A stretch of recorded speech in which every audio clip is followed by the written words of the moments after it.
सह्याद्रीच्या उंचच उंच रांगा, निसर्गाचा अद्भुत खजिना आणि याच डोंगर रांगांच्या कुशीत सातारा जिल्ह्यात वसले आहे एक जागृत देवस्थान, मानघर देवीचं, आई काळूबाईचं. चला, आज आपण या पवित्र स्थळाची यात्रा करूया आणि आईचा महिमा जाणून घेऊया. वाईपासून केवळ 20 किलोमीटर अंतरावर, समुद्रसपाटीपासून सुमारे 4650 फूट उंचीवर आई काळूबाईचा हा गड आहे. असं म्हणतात की हे मंदिर 400 वर्षांहून अधिक जुनं आहे.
या मंदिराचं बांधकाम हेमाडपंथी शैलीतलं असून प्रत्येक दगडातून इतिहासाचा आणि श्रद्धेचा सुगंध दरवळतो.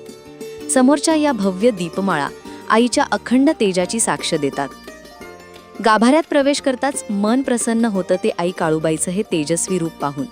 ही मूर्ती स्वयंभू आहे. तिच्या चतुर्भुज रूपात एका हातात त्रिशूळ आणि तलवार, तर दुसऱ्या हातात ढाल आणि राक्षसाचं शिर आहे.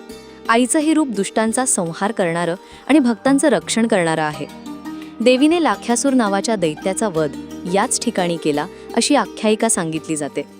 दरवर्षी पौष महिन्यात येथे मोठी यात्रा भरते. लाखो भाविक काळूबाईच्या नावानं चांगभलचा गजर करत आईच्या दर्शनाला येतात. पालखी आणि छबिन्याचा सोहळा तर डोळ्यांचं पारणं फेडणारा असतो. जागरण गोंधळाच्या सुरांनी सारा आसमंत दुमदुमून जातो. आईवरची अढळ श्रद्धा आणि भक्तीचा महासागर इथे अनुभवता येतो. ही देवी नवसाला पावणारी आहे अशी अनेकांची श्रद्धा आहे. म्हणूनच वर्षभर इथे भक्तांचा राबता असतो.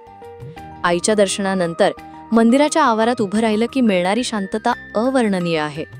इथून दिसणारा निसर्गाचा नजारा, थंडगार वारा आणि पवित्र वातावरणात मनाला एक वेगळीच ऊर्जा मिळते. हे केवळ एक मंदिर नाही, तर श्रद्धा, इतिहास आणि निसर्गाचा एक अद्भुत संगम आहे. तर मग तुम्हीही एकदा या दिव्य स्थळाला नक्की भेट द्या आणि आई काळूबाईचा आशीर्वाद घ्या. तिच्या दरबारात मागितलेली कोणतीही इच्छा नक्कीच पूर्ण होते अशी इथल्या भक्तांची श्रद्धा आहे.